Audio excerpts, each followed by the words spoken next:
Naging mainit ang talakayan sa Senado ukol nga sa online gambling, kung saan nagmungkahi si Senator Nick Zubiri na i-totally ban ang mga e-wallet apps sa mga online gambling kagaya ng GCash at PayMaya.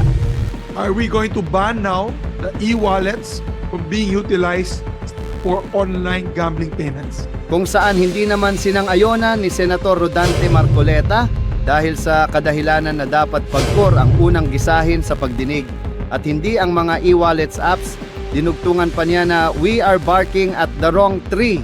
Kasi ang PAGCOR po ang merong regulatory powers dito eh. Bakit hindi sila yung mauna na mag-regulate? Bakit po yung GCash ang dinidiin natin? Parang nakikita ko, we're all barking on the wrong tree.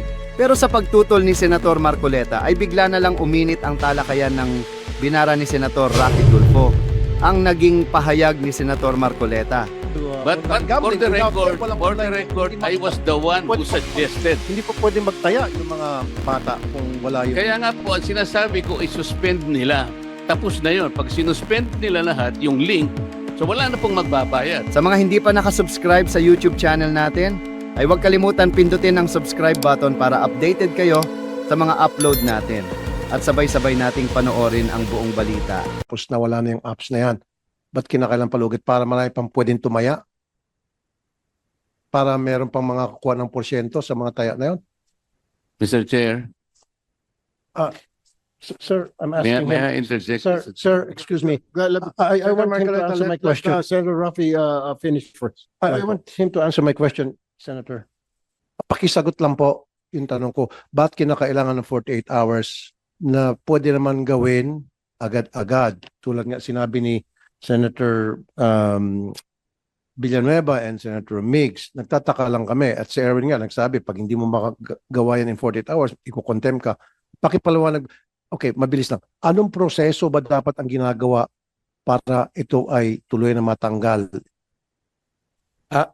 So, Mr. Yung pinag-usapan natin. Your Honor, we provided 48 hours because one, as I've mentioned earlier, we want to give time to the BSP supervised institutions to take down those in-app links and icons to the online gambling sites.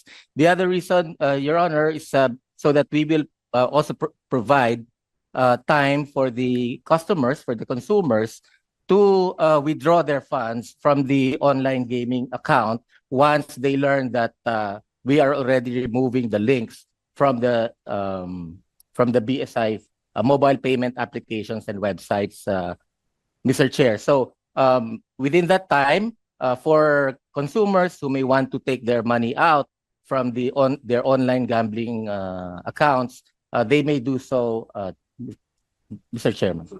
Fine, Mr. Chairman, just to clarify. So what the gentleman from the BSP is saying is bawal na gamitin ang e-wallets for online gambling. We need a categorical statement from you. Bawal or tinatanggal mo lang yung app or bawal na?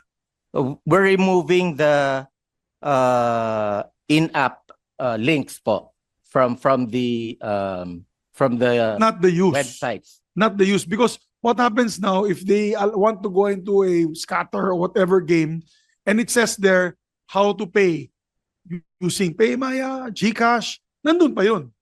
So are you telling us you're just taking out the app but you're not taking out the use, being able to use that app wallet to pay the account? Yan ang importante, sir, Mr. Chairman. Mahalaga yun, malaman ng taong bayan. So what is your answer before I will just ask my colleagues? This is very important. Are we going to ban now the e-wallets from being utilized for online gambling payments?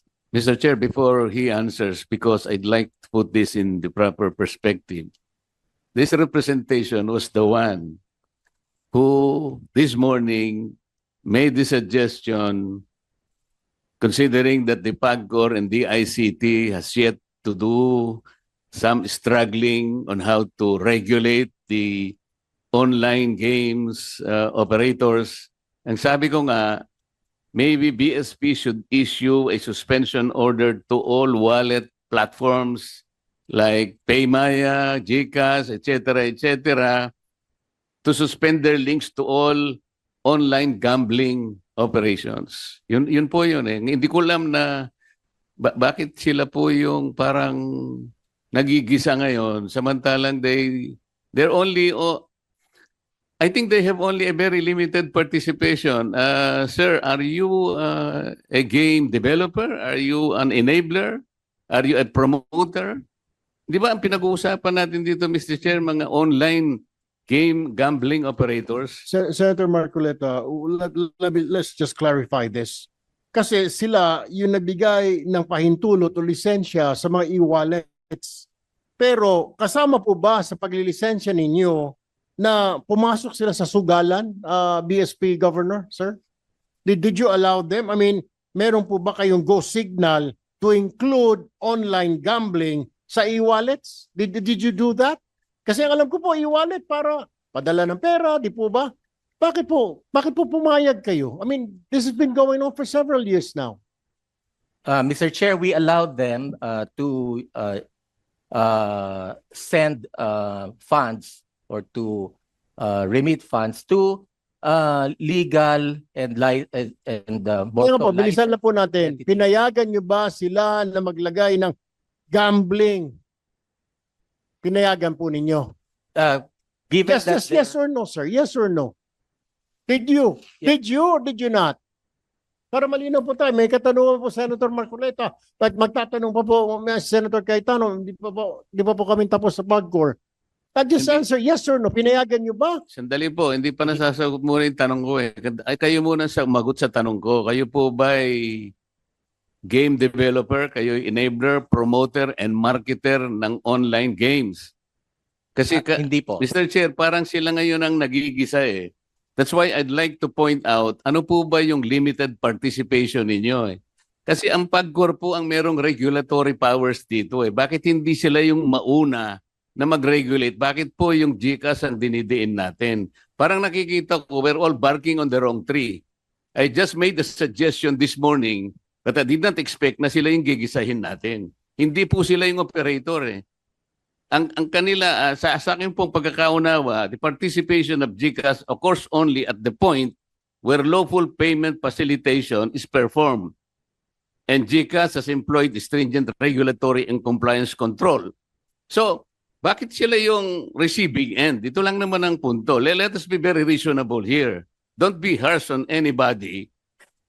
Yung PAGCOR ang uunahin natin dito. Sila yung nag-breakdown ng regulation. If they cannot regulate their own accredited and approved online game operators, at sinasabi nila ngayon dito, Mr. Chair, ang problema yung pong mga illegal, bakit hindi po nyo puntahan ng mga platforms, Mr. PAGCOR?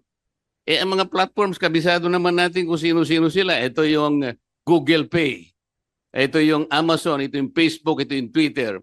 Can you not go to them in the first place with the help of DICT? Doon kayo magsimula. That's the first layer. And then go back to your legal or illegal. Tingnan nyo kung meron silang KYC measures to protect the public. Why are we frying the e-wallet? Wala po akong nakikitang participation nila sa e-gambling or whatever. Yes, but they are the conduit to But online for gambling. the Without record, them, walang for the online- record, hindi I was the one who suggested. Hindi po pwedeng magtaya yung mga bata kung wala yung... Kaya nga po, ang sinasabi ko, i-suspend nila. Tapos na yun. Pag sinuspend nila lahat, yung link, so wala na pong magbabayad. At the very least, merong provisional tayong nagawa ngayon. May provisional measure that we have done. But let us not naman fry people. Let me answer. Mr. Chair. Bakit nag-isa? Yeah. Senator Let me, Cayetano then with your Senator permission, dahil ako Ontiveros. ako po yung medyo uminitulo. First and foremost, tama po, Senator Marcoleta, ikaw nag-suggest. Ang kasalanan ko, I take all of your suggestions seriously. Na-offend lang po ako na sinagot kasi na wala na yan, wala nang links. Samantalang nung inon ko yung phone ng aking staff, meron pa rin link. And because nga, I found it lack of political will na July 5, kinonsulta pa rather than then. Secondly, sir, the thing is, I have received information, complaints from very, very reliable, in fact, players to, that yung ibang e-wallets, hindi ko sasabihin kung sino, later on, kasi imbitahin naman ni Chairman Tulfo, sinabi niya kanina, that pati sa illegal, ginagamit yung e-wallets at kulang ang ginagawa nila. ang PAGCOR does not regulate the e-wallets. It is central bank. Having said that, it is a bigger problem. So anyway, we'll leave it there and we will go now to PAGCOR. So with that, pasensya ka na, Senator Mr. Chair. Marcoleta, we're not passing the blame to central bank, but we're sharing the blame with I share the blame with all of you. Dapat talaga nung pinasa yung PAGCOR law, tinanggal kasi dito sa Senate yung yung internet. Nakaban yun talaga nung 2007 law. 'Di ba? Kaya hindi ko masisi si Chairman Al kasi wala sa batas ngayon na bawal ang internet. Nilalagay namin ni Joel Villanueva yun sa pero tinanggal dito sa Senate. Anyway, Mr. Chairman, if I may just very quickly, no. And I share the sentiments of my dear colleague Senator Alan Cayetano. In fact, every time we talk about PAGCOR's charter, Section 10 of PD 1869, yung PAGCOR charter as amended gives PAGCOR authority to operate and license gambling casinos, gambling clubs, and other similar recreation or amusement places, gaming pools. Wala dito yung online di ba? Hindi natin na yan. But No, I will go to that tayo later. sa House, nilagay natin yon. I remember Sa that. BICAM, natanggal dito sa Yes. Senate. But at that Yes. time, hindi pa naman natin alam yung Yes. apps, hindi pa Yes. natin alam yung Paymaya, Yes. GCash. I remember that, Senator Cayetano. And just to put on record, Mr. Chairman, just like Senator Marcoleta, I share the same thing. I have nothing against e-wallets, etc. It's just that ginagamit sila but it appears that na hindi nagagawa ng regulating body yung dapat niyang gawin. Kanina, uminit din yung ulo ko dahil hindi ko po alam. And I'd like to put this on record because I didn't know these mechanisms, no? Yung for example, naglagay na pala ng pera yung mga kababayan natin. Hindi ko alam yun So ngayon ko lang narinig. Have I heard it kanina? Kaya may 48 hours. Hindi ako sasamaan loob Now that you mentioned it, para maprotektahan na yung mga naglagay at makalabas sila, then I understand and I will share now the position of the chair Yes. na Senator bigyan sila Rissa's bill, time pa. So just put actually, that on record, Mr. Chair. yes. Thank you. Senator Rissa's bill actually includes the ban. So tama yung tanong po ni Senator Migs na, sir, when will the central bank decide whether on your own, under the law, you can do that now will you ban the use of e-wallets for gaming? Kasi, Mr. Chair. Go ahead. With the indulgence of Senator Alan Peter Cayetano, go ahead, Senator Tiveros. Salamat, Mr. Chair, at salamat din kay Senator Alan dahil nabanggit na rin po niya, indeed yung pagputol po absolutely ng link sa pagitan ng mga e-wallets at super apps at mga online gambling platforms, isa sa pinaka-importanting provision nung bill ko. Which is why also, Mr. Chair, I just wanted to manifest kasi kanina nabanggit na yung mga e-wallets. I'm really looking forward, Mr. Chair, dun sa sinabi ng chair kanina na iimbitahin din sila sa susunod na pagdinig para matanong natin. Because I believe those e-wallets, whether GCash, Paymaya at iba pa, ay may sagutin sa problemang ito ng online gambling. Salamat, Mr. Chair. Thank you, Senator Tiveros. Go ahead, Senator Cayetano. Mamaya kasi, Mr. Chair, I will show, and yun doon ako papunta sa question ko kay Chairman Al na sa isabong kasi nakita din natin yung difference ng may betting station at saka yung nagagamit yung e-wallets. So I'm not pressuring the central bank, sir. It's just sinusundan ko lang yung question ni Senator Migs. Have you decided or it's still under consideration whether ipagpabawal ang paggamit ng e-wallet? And let me explain why in the casino, part of know your client, 'di ba? Kapag ka nagka-gambling addiction 'yan, the family member can call the casino and can tell them, Mr. Cruz or Mr. De La Cruz or Mr. Santos has a gambling, hindi ka na pwede doon, 'di ba? And may limit din yung dala mong pera and may limit din yung ATM na pwede mong gastusin. But if you can use your credit cards and your e-wallets for online gaming, and then if it's hitting yung masa, so yung katulad ng kwento ni Becoming Filipino si Kulas, 'di ba? He was in a jeep, every stop naglo-load ng 50 pesos, di ba? So, yes sir, hindi kayo ang operator, pero if it's just like banks. Why do we have the anti-money laundering law? Hindi naman yung bangko ang naglo-launder eh. Pero nagiging conduit ng laundering. Kaya kapag ka may bangko na nag-launder ng ano ngayon, ipipinalize nyo. So kung nagiging conduit ngayon yung e-wallets, sa laki ng kita nila, they don't need this. This is just additional transaction to them.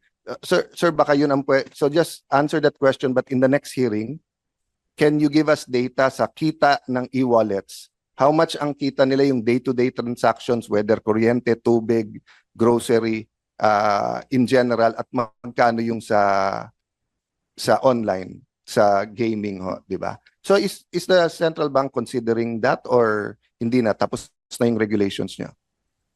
Your Honor, the suspension of the in-house links from the mobile apps is a immediate measure while we are finalizing the Okay, so you're discussing it. regulations on regulating Okay. the So you're use of discussing payment that part services. kasi mas mabigat nga yung part na yon, whether they can use it or not. Yes. And I assume you'll be monitoring this hearing and the inputs para makita nga yun, no? Yes. And you will include credit cards. Can you include credit cards? Yes, Mr. Yes, Yeah, Your Honor, kasi- that credit cards are included among those that we will prohibit to use to Yes, kasi pag pay tinanggal mo sa Paymaya GCash, tapos magkaroon naman ng site ang Visa, Mastercard, American Express, di ganun din lang, di ba? Okay. So, Chairman Al, dahil maraming magtatanong, no, yung una kong punto kasi doon sa physical casinos nga, may opt-out ang mga city eh. So whether Tagaytay yan or Batanes or ano, di ba? Pero dito sa online, yun ang problema namin. Na one, wala naman distance from the church and the school. So theoretically, yung guardian ng school can be in the CR pag walang nakatingin at naglalaro. Ang church, pwedeng nagpre-praise the Lord kami, yung pala yung katabi namin, tumama na pala sa bingo or sa scuttle or whatever, no? So, are you studying this regulation? So if a city wants to opt out of online, can we ask the ICT to take out the online from our city? I'm just asking, have you considered it? If not, I know that you will have to discuss it. We are considering, Your Honor, the possibility of placing bets in betting stations only. Pinag-aaralan po namin pangkasalukuyan yon na kung alimbawa po imbis na dito ka tumaya sa iyong telepono, kayo'y kailangan pumunta na lang sa isang, para pong sa Sir, karera yung off-fronton. Yeah. So isa po sa tinitingnan namin yon. Ang tinitingnan po lang namin na konsiderasyon talaga yung ano yung mawawala sa merkado. Doon po sa binanggit nyo, gusto ko rin pong idagdag na rin, Senator Cayetano, Your Honor, na ang PAGCOR po hindi pinapayagan na gumamit ng credit card ang sino man sa pagtataya. Yun po, maski sa online, bawal po yun. Hindi po natin, kasama po sa regulasyon yun, hindi po tayo pumapayag na ang credit card ay magamit nila na pambayad sa kanilang pagsusugal online. Thank you for that, Chairman. And with my colleagues here, I still going for the ban. But just in case ang decision, no?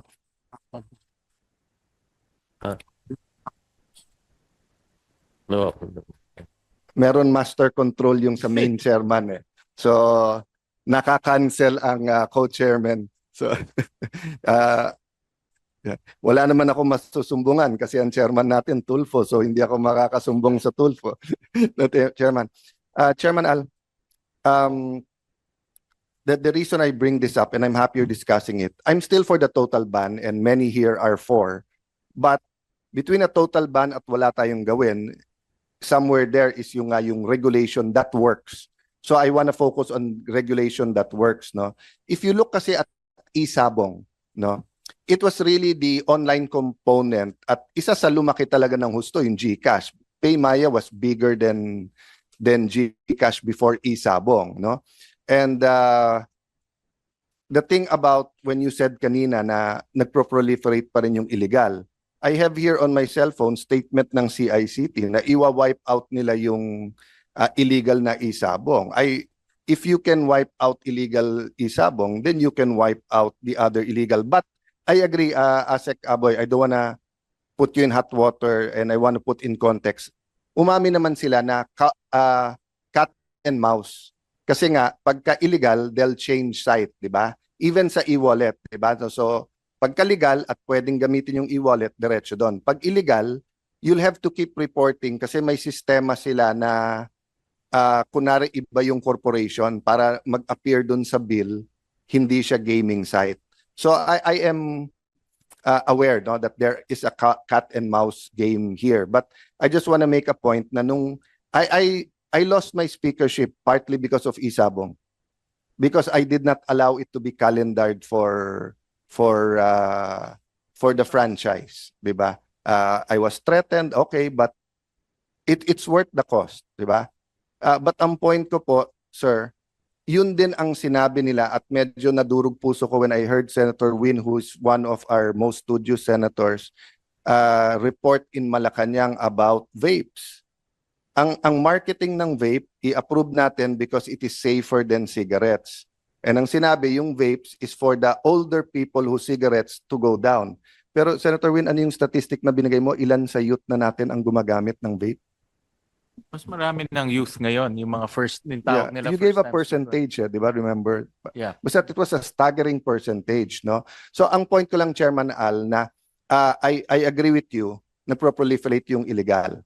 Pero it's also not exactly true na pagka tinanggal mo, ginawa mong illegal like isabong, hindi mababawasan. Kasi there's much more isabong now, much less isabong now because it's so hard for them to bet. And secondly, pwedeng mag-cat and mouse kung live yung sabong. Kung hindi naman live, hindi ka basta-basta tataya.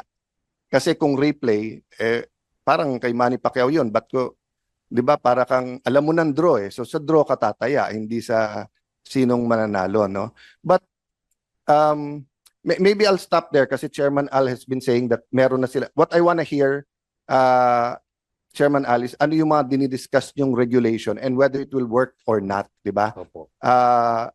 But I will, if you're gonna answer others naman, I'm willing to wait for that naman. Or if you wanna answer that slightly, no? Ang doon po sa katanungan kanina ni Senator Marcoleta, nakikipag-ugnayan na po kami ang PAGCOR sa DICT at sa CICC. At siguro po maya-maya mag-uulat ang sekretary ng DICT. Sumulat na po sila sa lahat po nung tinutukoy ninyong mga iba't ibang mga social media services. At siguro po magandang sila na makapagpaliwanag kung ano po ang nangyari, ano ang sinulat nila at ano po ang naging mga kasagutan. Pero tinalakay na po namin, Senator Marcoleta, yan. Meron na po sigurong 3 linggo ang nakalilipas at may positibo rin po yatang mga kasagutan ang DICT at ang CICC maya-maya. Doon po naman kay Senator Cayetano, ano po ba yung mga measures na namin pinag-aaralan sa pangkasalukuyan? Una, talaga pong ang mabigat na kalaban natin sa pangkasalukuyan ay yung mga illegal. At harap-harapan po, sila yung mga nagbabayad ng malalaki advertisement, maging sa airport, kinukuhang endorser, iba pa yung mga politiko, talaga pong mga illegal sila at wala kaming magawa. Pero nakapag-ulat na po kami ng 11,800 na website na illegal at to the credit of DICT, NTC at saka ng CICC, meron na pong 7,800 ang kanilang Sorry, Chairman Al. When you take them down, etc., are we filing cases? Are we jailing them? Kasi as I said kanina, sa amin, Caracruz lang, hinuhuli ng polis. Opo, sa amin po kasi wala kaming authority. No, but Kaya the po, PNP... Opo, rini-refer po namin, Senator, sa DICT, sa NTC at sa PNP Cybercrime. Doon po naman, gusto kong ipalam nga, sa 11,800 na namin pong na-report na sa kanila, kulang 8,000 na po ang talagang nakat nila. Pero meron pong ipaliliwanag din nila mamaya, kung halimbawa today ay Worldwide Gaming 1, bukas po Worldwide Gaming. Chairman, last Opo. point ko na lang Sige to po. ha. Kasi sanay na tayo na pagka may major crime, parang ganito sa amin, nandyan kung sino man sa PNP or DILG na sa kaliwat kanan yung mga hinuli. Isa lang sa mga illegal na yan sa PNP or with PAGCOR, hulihin nyo at ikulong nyo. Sunod-sunod na yung iba. Pero pag sinasabing klino-close lang pero wala tayong presentation na talagang full force of the law, no? So let me stop there kasi nga Opo, marami. salamat